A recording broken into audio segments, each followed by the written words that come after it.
Hello everyone. 21 फरवरी की second shift का solution है ये, ठीक है। 2024 में हुई थी जो, ध्यान से देखना। इसके बाद दूसरी वीडियो अपलोड करूंगा जिसमें 2023 का एक पेपर कराऊंगा। डेली 2 वीडियो आया करेगी, ठीक। पसंद आए तो लाइक कर देना, चैनल को सब्सक्राइब कर देना। चलते हैं पहले क्वेश्चन पर। इस क्वेश्चन में चतुर्थ समानुपाती पूछा है। देखो, ये ए है, ये बी है, ये सी है। चतुर्थ समानुपाती का मतलब होता है बी बटे सी को भाग देना है हमें ए से, ठीक है। तो 120 गुणा 15 को भाग देना है हमें 30 से। 15 दूनी 30, 2 से काटेंगे 60 बार कटेगा, बात खत्म। 60 हमारा आंसर। आगे चलते हैं। दूसरा क्वेश्चन देख लो। घन की भुजा दे रखी है 14 सेंटीमीटर, पास और पृष्ठीय क्षेत्रफल पूछा है।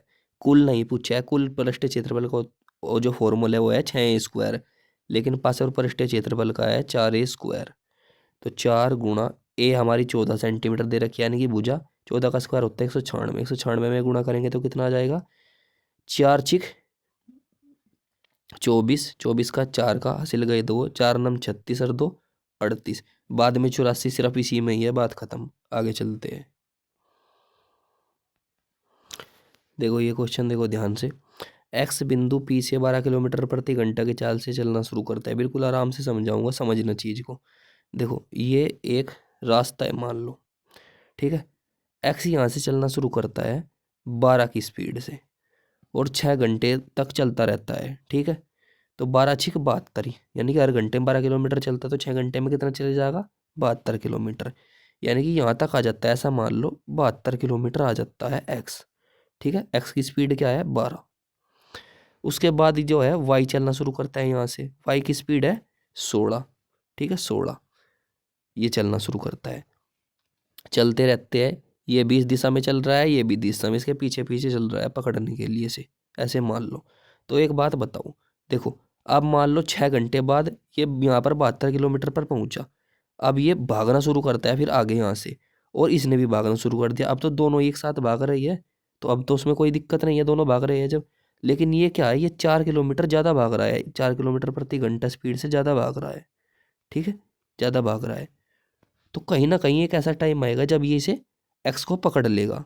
क्यों? क्योंकि इसकी स्पीड ज़्यादा है, वाई की सीधी सी बात है। तो ये देखो, पहले सबसे पहले जो 72 किलोमीटर की दूरी है, इसे ये 4 की स्पीड से कितनी देर में कवर कर लेगा?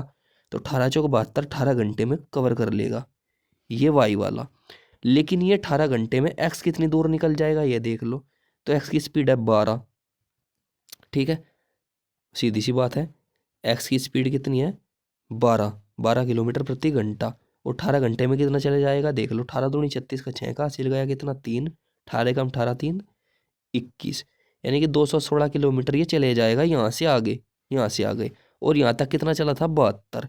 तो 72 तो ये चला था, और 216 वे तो 288 किलोमीटर टोटल चला था।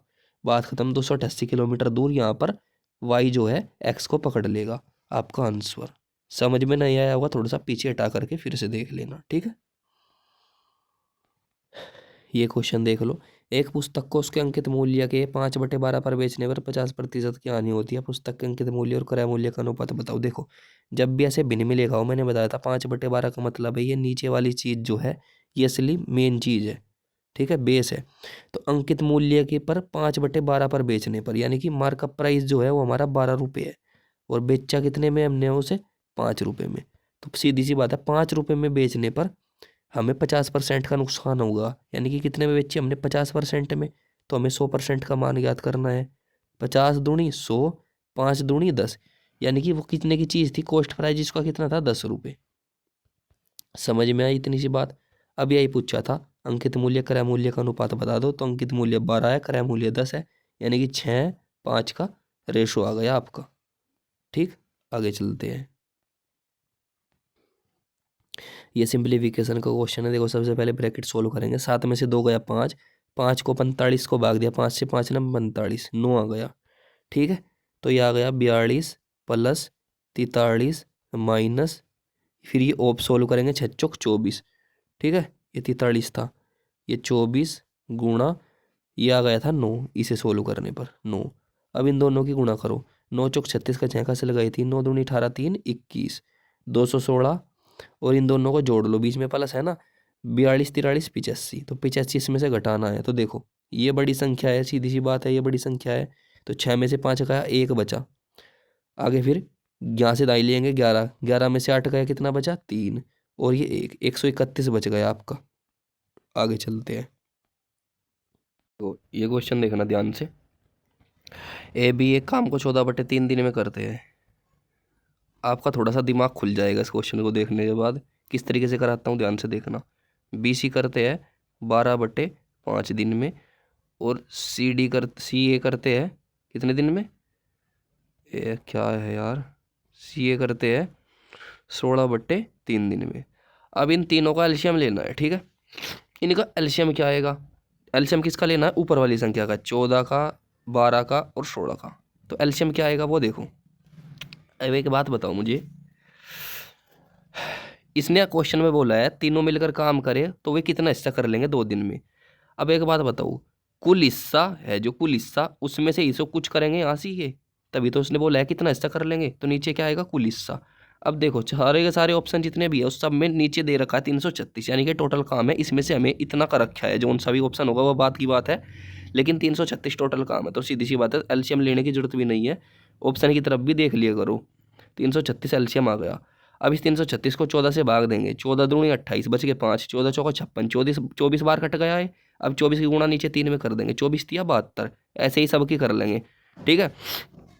तो ये कितनी बार जाएगा देखो, 12 दूनी 24, बचे कितने 9, 12 अट्ठे 96, 28 बार कट गया ये। 28 की गुणा नीचे 5 में करेंगे, 28 पंजे 140 होते हैं, 140 ही आ गया। अब 16 से भाग दो, 16 दूनी 32, 16 कम 16, 21 बार कट गया, 21 तिया 63, यहाँ पर आ जाएगा कितना 63। तो तीनों मिलकर कितना काम करते हैं, जोड़ लो, 3 और 2 5, और 6 और 4 10 7, 17 का 7 का सिलगा 1 1 2, 275 काम करते हैं। लेकिन इनके नाम 2 बार आ गए, देख लो, ठीक है। ए बी सी के नाम 2 बार आ गए ना, 2 बार। तो इस 2 से भाग दे देंगे 275 को, तो एक दिन का काम आ जाएगा निकल करके। तो एक दिन में कितना काम करते आइए, एक दिन में करते आइए मेरे भाई 275/2 काम। पूछ रहा है 2 दिन में कितना कर लेंगे, तो 2 दिन में कितना कर लेंगे, 2 से गुणा कर देंगे, तो 2 से 2 कट गया, 275 काम कर लेंगे, तो बात खत्म। यही तो पूछा था, टोटल काम में से कितना काम कर लेंगे, 275 काम कर लेंगे, इसी में ही है ऑप्शन में, बात खत्म। आगे चलो, देखो इस तरीके के क्वेश्चन को कैसे करना है। दो संख्याएं इस प्रकार दी गई है कि पहली संख्या दूसरी से आधी है, ठीक है, पहली संख्या दूसरी से आधी है, उनका औसत 15 है, यानी कि दो संख्याओं का औसत 15 है। तो 15 दूनी 30, तो उन संख्याओं का जोड़ कितना आ गया, 30 उनका योग आ गया। सीधी सी बात है, 30 उनका योग आया। एक बात बताओ, ऑप्शन से उठा लो, मान लो एक संख्या 10 है, ठीक है, 10, और दूसरी संख्या से डबल पाएगी 20, ठीक है, 20 का आधा 10 होता है ना, आधी है इससे, और दोनों को जोड़ के 30 आ गया, बात खत्म, आपका आंसर। आगे चलते हैं, देखो ये क्वेश्चन देखो, बोल रहा है u को v से 5% अधिक अंक मिले हैं। u है जो u, उसे v से 5% ज़्यादा नंबर मिले हैं। 5% मतलब इसे अगर 100 मिले हैं तो इसे कितने मिले हैं, 105, ठीक है। तो बोल रहा है आगे u के अंक, v के अंक u के अंकों से कितने प्रतिशत कम है। तो v के अंक u के अंकों से कितने प्रतिशत कम है, 5% कम है। किससे, u के अंकों से। तो u के अंक नीचे आ जाएंगे 105, और गुणा 100% निकालने के लिए, ठीक है, ये आ जाएगा 500। 500 को भाग देंगे 105 से, सीधी सी बात है, 100 पंजे 500 होते हैं, लेकिन ये 5 है ना, ज़्यादा है थोड़ा सा, तो 5 से कम ही रह जाएगा, तो 4.7 उत्तर आपका, ठीक। आगे चलते हैं, ये क्वेश्चन सिंप्लीफिकेशन का है। देखो 4400 माइनस, जब इसको भाग देंगे 16 दूनी 32, 200 आ जाएगा ये, ठीक है, प्लस इन दोनों की गुणा कर लो, इन दोनों गुणा करके कितना आएगा, 3 चौक 12, 120, 2 चौक 8, 128 आ गया, ठीक है। तो ये 4400 में 128 जोड़ना है यार, 200 घटाना है। तो सिंपल क्या करो, 4400 में से पहले आप 200 घटा लो, 4200 बचा, और इसमें 128 जोड़ दो, 4328। जब छोटी वैल्यू होती है, ज़्यादा प्लस माइनस बीच में नहीं होता है, तो ऐसे भी कर सकते हैं, ऐसा नहीं है बोर्ड मास का नियम ही फॉलो करते चलोगे आप, पहले से जोड़ोगे फिर वो थोड़ा सा डिफिकल्ट बन जाता है। आगे चलते हैं, ये क्वेश्चन देखो, a का 4/5 भाग, a का 4/5 भाग बराबर है b के 2/5 भाग के, ठीक है, सिंपल ये बोल रहा है क्वेश्चन में। तो क्या नीचे नीचे तो दोनों में 5 ही है, 5 को हटा दो, बात खत्म। जब कॉमन है तो क्या मतलब है कुछ करने का। तो ये इसका मान इधर आ जाएगा, इसका मान इधर आ जाएगा, तो a का मान कितना आ गया 2, और b का मान कितना आ गया 4। काट कर छोटा कर लेंगे तो 1:2 आंसर, बात खत्म। आगे चलते हैं। इस क्वेश्चन में बोल रहा है कौन सी संख्या 11 से विभाजित नहीं है। देखो 11 का नियम क्या कहता है, एक संख्या को छोड़कर दूसरी संख्या आपको जोड़नी है। देखो पहला ऑप्शन उठाकर बताता हूँ कैसे करना है, बाकी अपने आप समझ जाना। 2, 6, 5, 1। अब पहले तो ये जोड़ लो, एक संख्या छोड़कर एक, आगे तो कुछ नहीं है तो सिर्फ इतनी जुड़ेगी, 5 और 2 7 बराबर। फिर ये जोड़ लो, 6 और 1 7। या तो ये दोनों साइड बराबर होनी चाहिए या फिर इनका अंतर ऐसा होना चाहिए जो 11 से कट जाए। ठीक है, एक ऑप्शन में बता दिया मैंने, तो ये ऑप्शन जो है पहला वाला कट रहा है 11 से। दूसरे वाला आप चेक करोगे तो 6 और 2 8 बराबर 8, सॉरी 8 बराबर 8, ये भी कट रहा है। ठीक, तीसरा ऑप्शन भी देखोगे आप तो ये तो कट रहा है। तीसरा ऑप्शन देखोगे आप तो 2 और 2 4 बराबर 8 7 15, तो 15 आ गया, लेकिन इस साइड में 4 आ गया, तो बराबर तो नहीं है, लेकिन अंतर जो है इनका वो 11 है, तो 11 11 से कट रहा है, बात खत्म। तो ये भी कट रही है, तो एक ही ऑप्शन बचा, उसे चेक करने की जरूरत नहीं थी। ठीक है, ये आपका आंसर हो जाएगा। ऐसे किया करते हैं सवालों को। जब भी आप 3 क्वेश्चन ऑप्शन चेक कर लो तो पेपर में बैठकर चौथे ऑप्शन को चेक मत करने लग जाना, वो तो सीधा उत्तर होगा ही होगा। ठीक है, एक बात तो ये। दूसरी बात, पेपर में आपको अपनी कैलकुलेशन अच्छी करके जानी है घर से। पेपर में आपको टाइम कम लेना है, कोशिश करनी है आप ओरल क्वेश्चन कर सको। ऐसे ऐसे क्वेश्चन जैसा ही है तो इसमें पेन चलाने की जरूरत ना पड़े आपको। ठीक है, क्योंकि आप एक बार स्क्रीन पर देखोगे फिर अपनी रफ जो आपको पेज मिलेगा उस पर उसे नोट करोगे, सोल्व करोगे, ऐसा मत करने लग जाना। ठीक है, स्क्रीन पर ही ऐसे क्वेश्चन तो देखकर आपको सोल्व कर देने हैं। आगे चलते हैं। देखो ये कैसे करना था, 4 संख्याओं का औसत 24 है, 24 चौका 96, यानी कि उनका योग कितना है 96। 4 संख्याओं का योग कितना है 96। ठीक है, 1 2 3 4, ये ऐसी 4 संख्या है। बोल रहा है पहली 2 संख्याओं का औसत अंतिम 2 संख्याओं के औसत से 2 गुना है, अंतिम 2 संख्याओं का योग बताओ। ठीक, मान लो मेरी ये अंतिम 2 संख्याएं, इन दोनों का योग है 32, तो सीधी सी बात है टोटल योग तो 96 है, तो पहली का कितना बचा 64। ठीक है, तो जब इसकी एक कॉमन सेंस की बात बताओ, जब पहली 2 संख्याओं का योग ही जो है वो इससे डबल है, इस 32 से डबल है, तो औसत भी तो डबल पाएगा, तो औसत निकालने की जरूरत ही नहीं है। यही आपका आंसर ऑप्शन नंबर 1। ठीक है, समझ गए होंगे, नहीं समझे होंगे, कोई भी क्वेश्चन में डाउट रहता हो थोड़ा सा पीछे बैक कर लिया करो, 2 बार से देखा करो, 3 बार देखा करो, मैं कोशिश करता हूँ अपना बेस्ट देने की। आगे चलते हैं। ये क्वेश्चन देखो, 5 शर्ट का क्रय मूल्य 5 शर्ट का कॉस्ट प्राइस बराबर है 3 शर्ट के सेलिंग प्राइस के। ये इस साइड में चला जाता है चीज, ठीक है, उठ करके, और ये इस साइड में, तो मतलब कॉस्ट प्राइस आपका और सेलिंग प्राइस कितना हो गया। देखो कॉस्ट प्राइस तो आपका हो गया 3 रुपये और सेलिंग प्राइस होगा 5 रुपये, यानी कि 3 रुपये की चीज़ 5 रुपये में बेच दी, तो कितने का फायदा हुआ 2 रुपये का फायदा हुआ। कहीं पर होता है फायदा नुकसान, लाभ हानि होती है कॉस्ट प्राइस पर 3 रुपये पर, तो बटे 3 और गुणा 100% निकालने के लिए, तो 200 को भाग देना है 3 से। इतना ज्ञान आपको होना चाहिए कि 66.66 ही आएगा। ठीक है, जब आपको 100 को भाग देना होता है 3 से तो 33.33 आता है। आगे चलते हैं। देखो ये क्वेश्चन को ध्यान से देखना, बोल रहा है 2 वर्ष के लिए 22,000 रुपये पर चक्रवृद्धि ब्याज हमें 10,210 रुपये 2 पैसे प्राप्त होता है, दर बताओ कितनी थी। देखो अर्धवार्षिक रूप से बोल रखा है, समझने की बात है, समझना ध्यान से। जब अर्धवार्षिक बोले तो रेट का तो हो जाता है आधा और टाइम का हो जाता है 2 गुना। ठीक है, तो टाइम है 2 साल, तो टाइम का 2 गुना करेंगे जब तो 4 साल हो जाएंगे, यानी कि ये जो ब्याज है ये 4 साल में आया इतना निकल करके, सिंपल सी बात। तो एक बार नु देख लो ये ब्याज कितना प्रतिशत है मूलधन का, 10,210 रुपये मूलधन, ये पैसे छोड़ दो, ठीक है, अप्रोक्स में लेकर चलेंगे, तो 22,000 का कितना परसेंट है, गुणा 100% निकालने के लिए 3 जीरो से 3 जीरो हम खा गए। ठीक है, सिंपल, तो यहाँ पर क्या बचता है, ये बचता है 22 और ये ऊपर बचता है कितना 10 21, तो 22 चौका 88।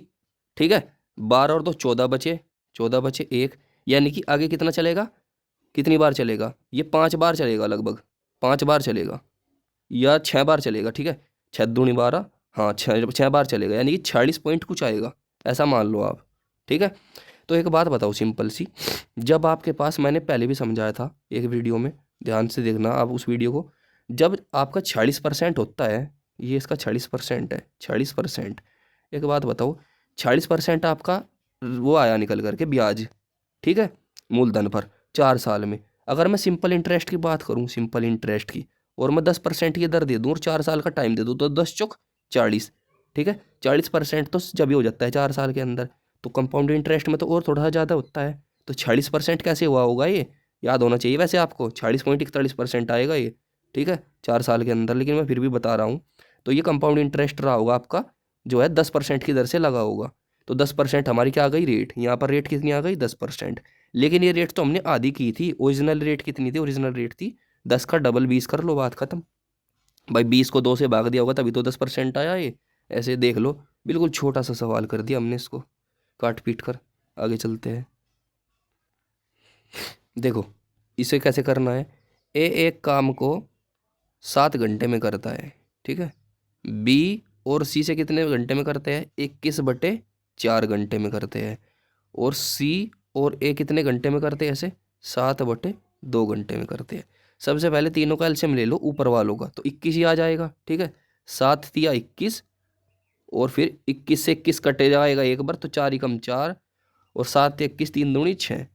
यानी कि जो ए है, ए तो अकेला करता है किसी काम को कितने दिन में, मतलब सॉरी, ए तो एक दिन में 3 काम करता है, ठीक है। ये टोटल वर्क हो गया, ए तो एक दिन में 3 काम करता है। और जो यहाँ पर देख लो बी है और सी है, ये 4 काम करते हैं, और सी है और ए है, ये कितना काम करते हैं, 6 काम करते हैं। तो यहाँ देखो, यहाँ सी का और ए का दे रखा है कितना काम, 6 काम, लेकिन ए तो 3 काम करता है ना, तो सी का कितना बचा, 3 काम बचा सी का। और फिर इस वाले में देखो, इसमें दे रखा है बी का और सी का, तो बी जो है सिर्फ जब सी जो है 3 काम कर लेगा तो बी कितना काम करेगा, 1 काम करेगा, ठीक है, रोज। तो बी कितना काम करता है, 1 काम रोज करता है बी। तो 21 काम करने में कितना दिन लगेगा, उसे 21 दिन लगेंगे, बात खत्म। 21 आपका आंसर। आगे चलते हैं, ये क्वेश्चन देख लो। एक वस्तु का अंकित मूल्य, ये मार्कअप प्राइस है, और विक्रय मूल्य इतने में बेची जाती है। पूछ रहा है कितनी रुपए की छूट दी। तो बताओ 6600 रुपये की चीज़ लिखा हुआ है पैकेट पर, हमने 4752 में बेच दी, कितने की छूट दी। तो 4700 को पहले 5000 मान लो, ओरल ऐसे घटाना होता है आपको मुंह से बिना पेन के। 5000 मान लो, तो 5000 घटाओगे 6600 में, तो 1600 तो वो बचा, ठीक है। फिर 250 ये बच गए, 4700 से 5000 जाने में 250 ये बच गए, तो कितने हो गए 1850। लेकिन 2 एक्स्ट्रा है तो 2 कम कर दो, यानी कि कितने बचे 1848, घट गया ना बिना पेन के। अब देखो ये 6600 का कितना परसेंट है, कितनी की छूट दी, 6600 रुपये पर दी। और परसेंट निकालने के लिए 2 गुणा 100 से करा गया ना, तो 2 जीरो से 2 जीरो कट जाएगी। अब देखो मैं बार बार क्यों लिखता हूँ, चाहो तो अगर आप अच्छे से पढ़ेंगे जाओगे तो आपको पता है ये कटनी है 2 जीरो, तो लिखने का ये मतलब कुछ नहीं है, ठीक है। आप सीधा बटे में 66 ही लिखोगे। लेकिन फिर भी अभी आप सीख रहे हो तो सीखना चाहिए, लिख कर सीखना चाहिए, जितना ज़्यादा प्रैक्टिस करोगे उतना अच्छा है। अब ये किससे कटेगी, 11 से कटेगी। देखो मैंने अभी 11 का नियम बताया था, 4 और 1 5, और बराबर 8 और 8 16, ठीक है। 16, दोनों का अंतर कितना है 11, तो 11 से कट रहा है ना, तो ये पूरी संख्या 11 से कट जाएगी। ऐसे आप चेक कर सकते हैं संख्याओं को किससे कटेगी किससे नहीं। तो 11 छिका 66, 11 कम 11, 7 बजे 74 हो गया, 11 छिका 66, 8 बजे 11 टेट 80, फिर 6 से कटो, देखो 6 दूनी 12, 4 बचे 6 अठे 48, 28%। ऑप्शन नंबर ए आपका आंसर। आगे चलते हैं, ये क्वेश्चन देख लो, सिंप्लीफिकेशन का क्वेश्चन है। 8 अठी 64, 8 तो यह आ जाएगा 420 प्लस 8 माइनस 6, ठीक है। अब सिंपल सी बात है, इसमें 8 जोड़कर 6 घटाने हैं, तो पहले इसमें क्या काम करो, इन्हीं घटा लो आपस में, तो 2 और जोड़ने हैं, बात खत्म। 820 में 2 और जोड़ देंगे तो 22 हो जाएंगे। आगे चलो, ये देख लो क्वेश्चन बोल रहा है जॉन ने 1000 रुपये जमा करे खाते में, 5% की दर है, 2 साल बाद कितने हो जाएंगे। तो 5 दूनी 10, 10% निकाल लो 1000 का, जो कि 100 रुपये होता है, बात खत्म, ठीक है। 10% 100 रुपये होता है 1000 का। आगे चलते हैं, देखो ये क्वेश्चन देखो, ए पहले 20% की वृद्धि करता है, फिर 20% 30% की कमी करता है। इसके 2 तरीके हैं, लेकिन मैं सिंपल तरीका बताऊंगा जो मैं यूज करूंगा। मान लो 100 रुपये की कोई चीज़ है, हमने पहले 20% बढ़ा दी तो 120 रुपये हो गई। अब इस पर 30% की कमी करनी है, तो 120 का देखो 100% अपने आप में ये है 120, तो 0 से 0 काटूं तो 10% का मान कितना गया 12, तो 30% का मान कितना गया 12 तिया 36, तो 36 की कमी करनी है, सीधी सी बात मेरे भाई। अरे क्या हो गया ये, एक सेकंड, ठीक है। 36 की कमी करनी है, तो 120 में से 36 रुपये घटा लो, तो 20 तो ये घटेंगे, 16 और घटेंगे, 84 रुपये आ जाएगा, बात खत्म। तो ये पूछ रहा है ए के अंतिम मान, ए के प्रारंभिक मान का कितना परसेंट है, 84% है। देखो कुछ निकालना भी नहीं पड़ा, यहीं से काम हो गया। आगे चलो, क्यों हो गया, देखो ऐसे हो जाएगा, ये 84 है, ये पूछा है इस 100 का कितना प्रतिशत है, तो बटे में 100 आएगा, और गुणा 100 से होगी, परसेंट निकालने के लिए 100 से 100 कट जाएगा, तो हमें वो जरूरत ही नहीं पड़ी क्योंकि हमने पहले ही 100 माना था इसे, बात खत्म। आगे चलते हैं, देखो इस क्वेश्चन को ध्यान से देखना कैसे कराऊंगा। 11,480 रुपये में बेचने पर 18% का नुकसान होता है, तो 15,540 में बेचने पर कितने का फ़ायदा होगा? एक बात बताओ, मात्र 18% का ही तो नुकसान है। तो थोड़ी सी अगर वैल्यू बढ़ाएंगे, लगभग ऐसा मान लो 13,500-14,000 रुपये के करीब जा करके ये वैल्यू पूरी हो जाएगी, ठीक है। और हम बेच रहे हैं इसे 15,540 में, तो फिर तो फ़ायदा होगा हमें। तो जो हानि वाला ऑप्शन है वो तो कट गया, मतलब ही नहीं बैठता। अब दुख का भी मारोगे तब भी आपका आंसर आ जाएगा, ठीक है। ज़्यादातर एक बात बता रहा हूँ आपको, शोर भी ना करना हो तो तुक्के से भी आंसर आ जाएगा। दो में से एक तो सही लगेगा ही, फिर भी निकाल लेते हैं। देखो 11,480 को 18% के नुकसान पर बेचा, यानी कि कितने में बेचा? 82% में। 100% की वैल्यू हमें ज्ञात करनी है, भाग देंगे। 82 कम 82 कितना बचा? 18, और ये बचा 14, ये बचा 32 बचा। 32 बचा और 8 ये हो गया, ठीक है। 328 हो गया। 8 चौक 32, 2 चौक 8, 4 बार और कट गया, ठीक है। 4 बार और कटा, यानी कि 140 हो गया। 140 की गुणा 100 में करेंगे तो 14,000। तो यानी कि वो चीज़ कितने की थी? 14,000 की।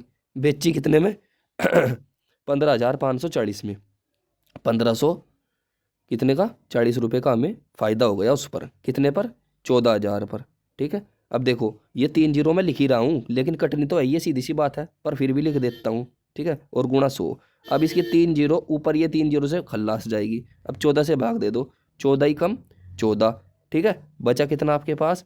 1, फिर 14 ही कम 14, 11 बार कट गया। देख लो आपका आंसर। इस तरीके से आपको क्वेश्चन करने होते हैं एग्ज़ाम में। मैथ को आपको देखो, मैं टोटल मैथ का तो नहीं कहूँगा, क्योंकि कोई क्वेश्चन थोड़ा सा लेंदी भी हो सकता है, उसमें टाइम लग सकता है। कोई क्वेश्चन इजी भी हो सकता है, वो बिल्कुल देखते ही हो सकता है। लेकिन फिर भी अगर मैं एक एवरेज औसत मानूँ तो मैथ को आपको 20 क्वेश्चन को लगभग वहाँ पर कम से कम 22 से 23 मिनट में कर देना है। 23 मिनट से ज़्यादा बिल्कुल नहीं लेनी है अभी इस क्वेश्चन के लिए, ठीक है। एक क्वेश्चन पे 1 मिनट से कुछ फालतू का टाइम मैंने आपको दे दिया। तो यही आपका मॉक में स्कोर होना चाहिए जो आप मैथ में करोगे। तो यही एवरेज आपका टाइम मैनेजमेंट का होना चाहिए कि आपको 23 मिनट में 20 क्वेश्चन करने हैं अभी। तो वीडियो कैसी लगी कमेंट करके ज़रूर बताना, ठीक है।